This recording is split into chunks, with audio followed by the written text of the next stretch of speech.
Setelah kita membedah berbagai data dan rasio teknis yang cukup kompleks, mari kita sejenak beristirahat dan melihat gambaran besarnya melalui ringkasan bahasa warung kopi ini. Seringkali, istilah-istilah keuangan seperti kovenan, maturity ladder, hingga amandemen PSAK terasa menjauhkan kita dari inti persoalan yang sebenarnya. Oleh karena itu, pada bagian penutup ini, mari kita memahami hutang dengan sederhana. Kita akan merangkum seluruh prinsip strategis yang telah kita bahas menjadi bahasa sehari-hari yang mudah dicerna, tanpa menghilangkan esensi pentingnya bagi kesehatan bisnis kita. Tujuannya agar setiap lapisan dalam organisasi, mulai dari pemegang saham hingga tim operasional, memiliki frekuensi yang sama dalam mengelola kewajiban perusahaan secara bijak.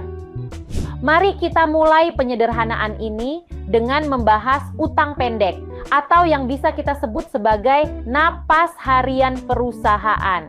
Bayangkan utang pendek ini seperti uang belanja sehari-hari yang harus selalu tersedia di kantong kita agar dapur tetap ngebul. Secara bisnis, utang pendek digunakan untuk membiayai kebutuhan operasional rutin, seperti membeli stok barang, membayar gaji karyawan, hingga menutupi celah dana sementara akibat piutang yang belum cair dari pelanggan. Karena fungsinya sebagai penyambung napas harian, pengelolaan utang ini harus sangat lincah dan terukur.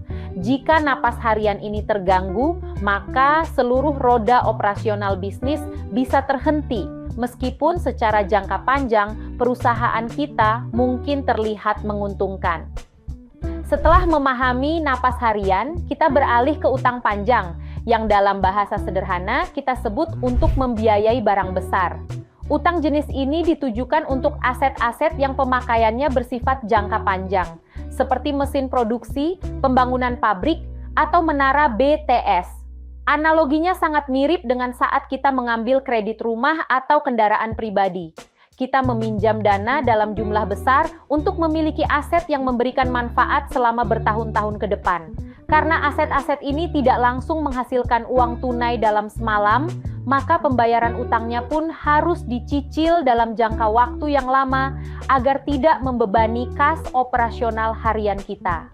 Dengan prinsip ini, kita memastikan bahwa investasi besar perusahaan didukung oleh struktur pendanaan yang stabil dan berkelanjutan.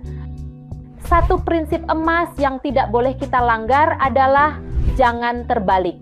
Kesalahan fatal yang sering terjadi adalah membeli aset jangka panjang, seperti mesin menggunakan fasilitas jangka pendek seperti KMK.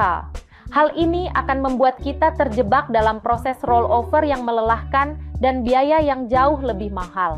Menggunakan fasilitas jangka pendek untuk aset jangka panjang akan menyebabkan 4 masalah serius bagi kesehatan keuangan kita. Pertama, munculnya beban refinancing yang berulang-ulang. Kedua, biaya bunga yang menjadi lebih tinggi. Ketiga, risiko likuiditas perusahaan akan meningkat secara drastis.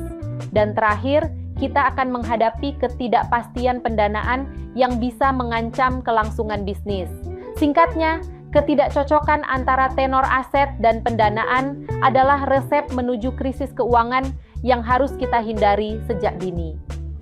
Sebagai pelengkap dalam memahami risiko hutang, kita harus memahami konsep cek kovenan dan pentingnya waiver. Dalam perjanjian kredit, kovenan adalah janji-janji finansial yang harus kita jaga agar utang tetap jangka panjang. Namun, apa yang terjadi jika kinerja kita sedang menurun dan kovenan meleset? Jika kita tidak memiliki surat maaf atau waiver tertulis dari bank sebelum tanggal 31 Desember, maka secara akuntansi akan terjadi reklasifikasi. Artinya, utang yang seharusnya jatuh tempo bertahun-tahun lagi, seketika dianggap jatuh tempo sekarang di dalam laporan keuangan.